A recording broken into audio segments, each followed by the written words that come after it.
children are doing in Jefferson County. But what we want to make sure that we highlight as a part of that reporting out is that when you think about children in the populations, GAP populations, and particularly African American boys, they are not performing. And we're losing many of our African American males who specifically are in poverty. Okay? When we begin to disaggregate data, we look for patterns and trends at the state level.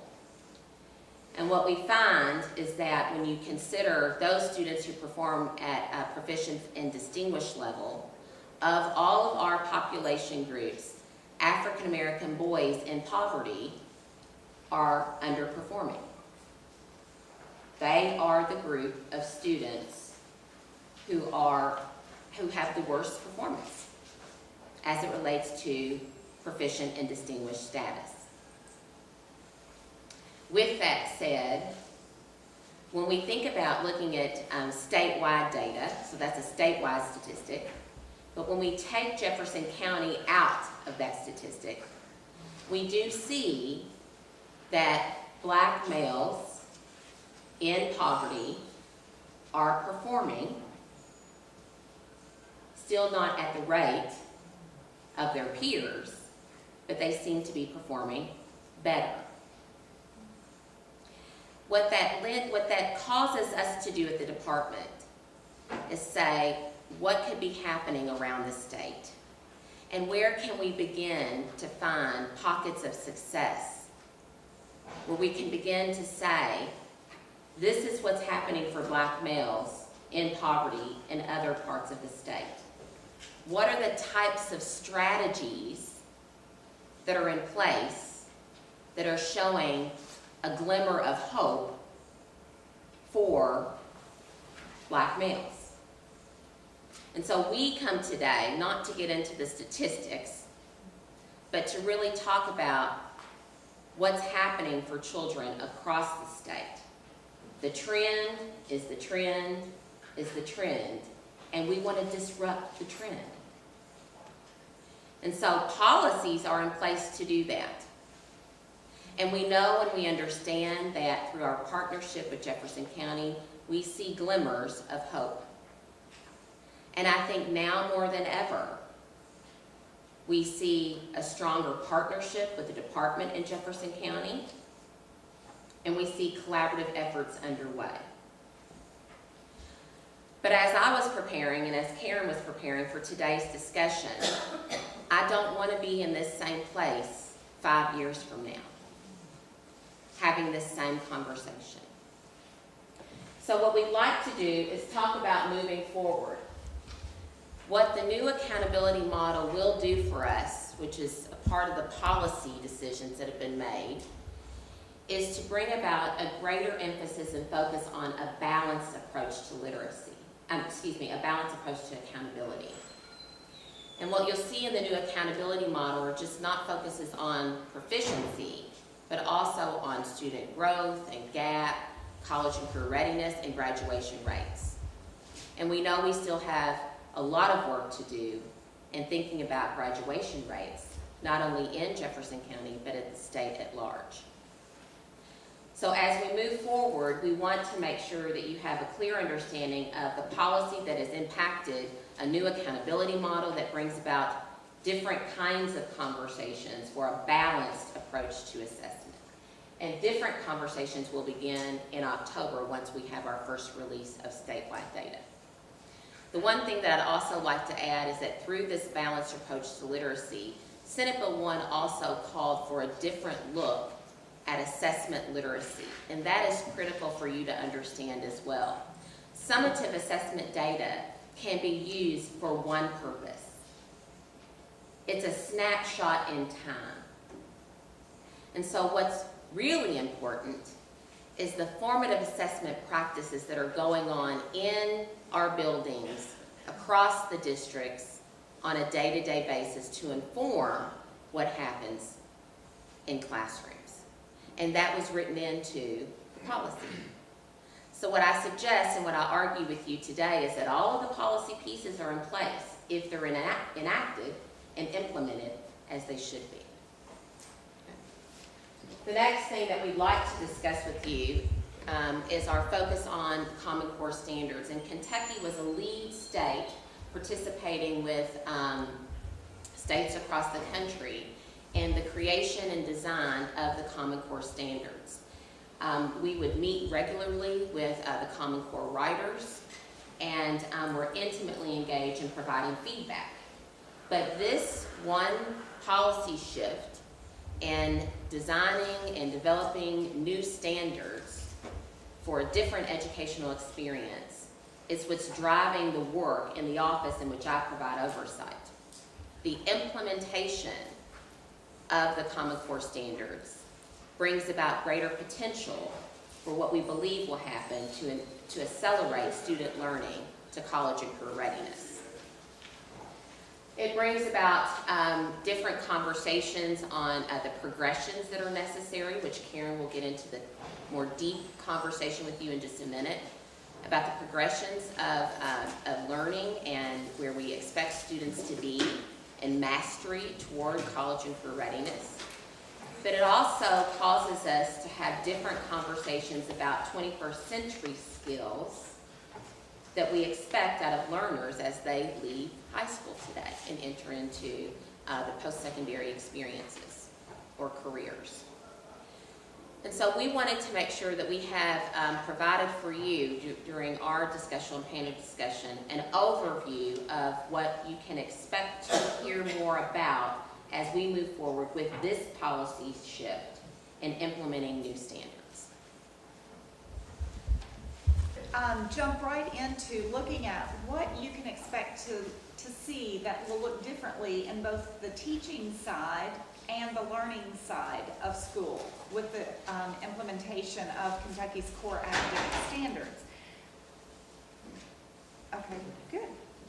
You already got us there. So when we look at the English language arts standards, most significantly, one of the things that, if you've had a chance to look at them, or if you start to talk to students or teachers, is that while we have had an emphasis on reading and writing primarily in the past in our English language arts classrooms, we now also have a focus on speaking and listening as well as reading and writing, because we recognize in a 21st century world that we live in, the ability to communicate in a variety of ways effectively is going to be essential to success in the world. So we're very excited that we think this will really be an opportunity to engage more students and to be able to apply their learning in more authentic context. We also have seen a shift in the English language arts standards in an attempt to apply them across content areas.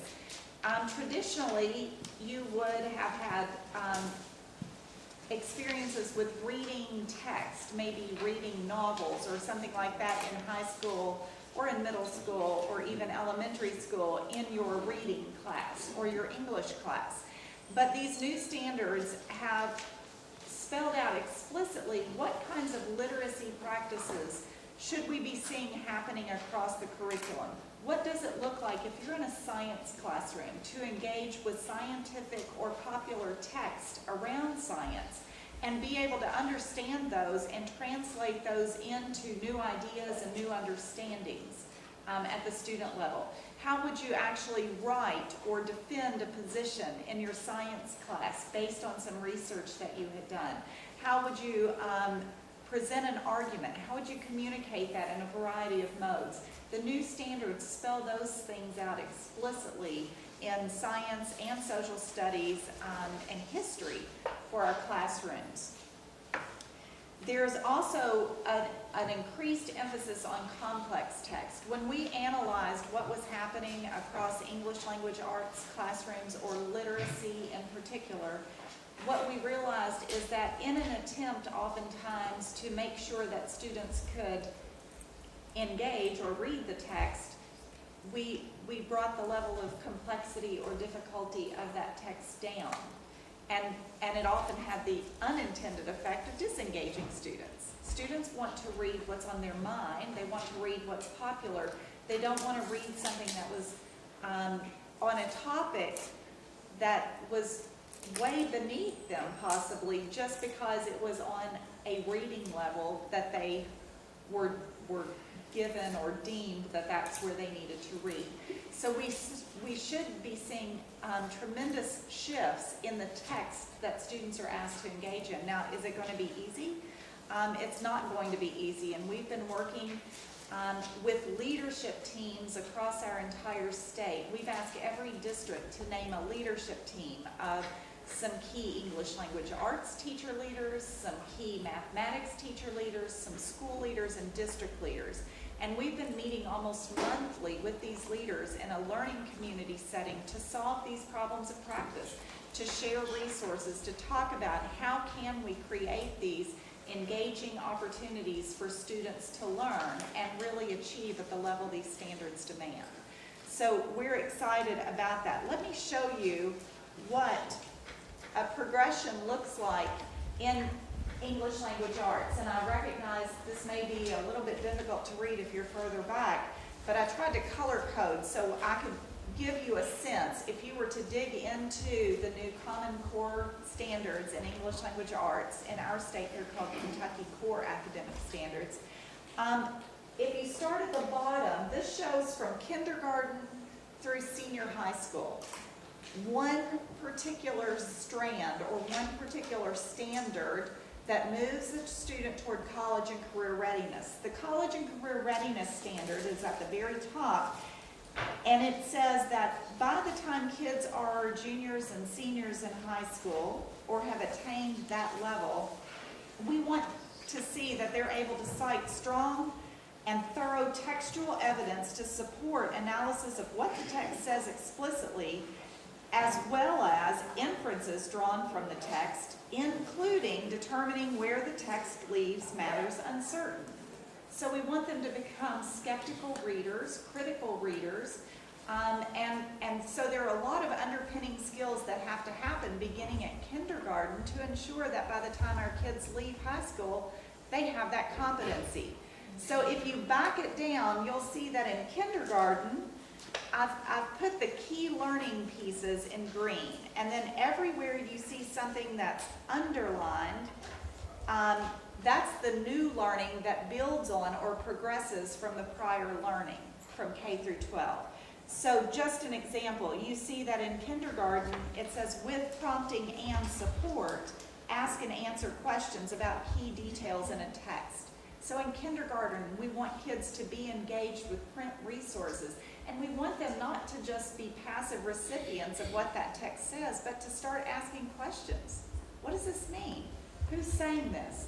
Wonder why they said it this way as kindergartners. Then you'll see in first grade, we start to move back a little bit. And so without so much prompting, we want them to still be able to do that. But then as you get to grade 2, you see now they're getting more specific. We want to keep asking questions, but now we're going to ask who, what, where, when, and how, and why questions about that text to really determine if they're understanding what the text says. And so as you move on up, you'll see that we eventually add in citing textual evidence to support answers, and then using several pieces of evidence. So it continually builds from the time they enter kindergarten. I think the important thing to know about the Common Core standards is it's impossible to think of them as just a grade level set of standards.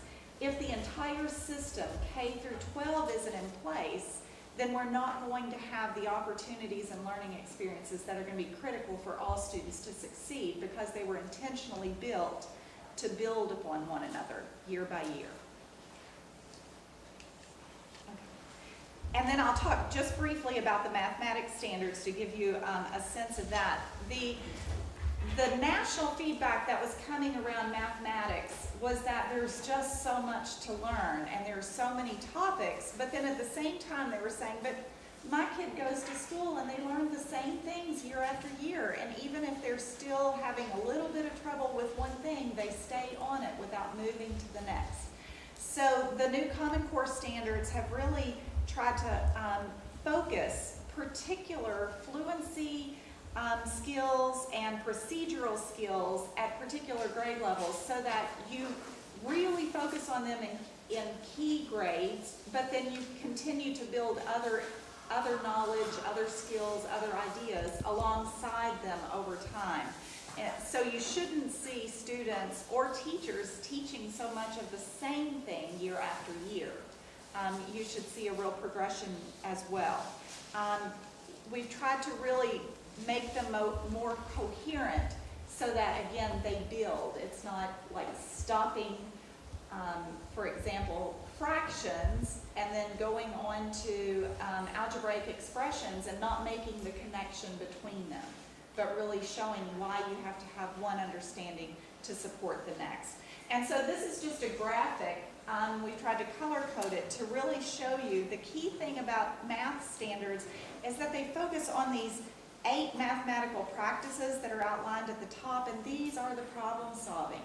If I could say anything about the Common Core standards, the intent is that students aren't passive recipients in classrooms anymore. They're active, applying learners. They're taking what they learn and applying it in new and novel situations and problems every day that they're in school. Whether they're reading new text and they're comparing one author's point of view to another in a non-fictional kind of way. So maybe they're, looking at one scientist view of a theory or something like that against another's, and then they're being very critical and thinking about what are the merits of each of those, what could be supported with additional evidence, and so on. Mathematics is the same way. Yes? My daughter attends middle school, and I don't know if the books are the same across the board with the schools, but I've been having difficulty with her math book because it does not provide examples. Now, I'd like to help her when she comes home, but if the teacher is ineffective in instructing her in the classroom, then I cannot help her when she comes home. That we were just talking about, that's exactly the direction we were going to go with this conversation. First of all, it's been difficult because we've implemented the standards and there really aren't totally and fully aligned programs available around the standards, but there are super resources. We've been trying to work with teachers to understand how to fit that together so that they're supporting student learning. As you are probably well aware, there are so many more available electronic resources to support, and that's where we're seeing. She does go online and she looks up information. Sometimes she goes to YouTube to look up concepts. And we really support the use of strong instructional supports like Khan Academy to supplement that teaching and learning at home. But I'm going to let Felicia talk a little bit about our policy approach to effective teachers, because we absolutely believe it's that teacher in every single classroom. It's not even the average of what a school does that's going to make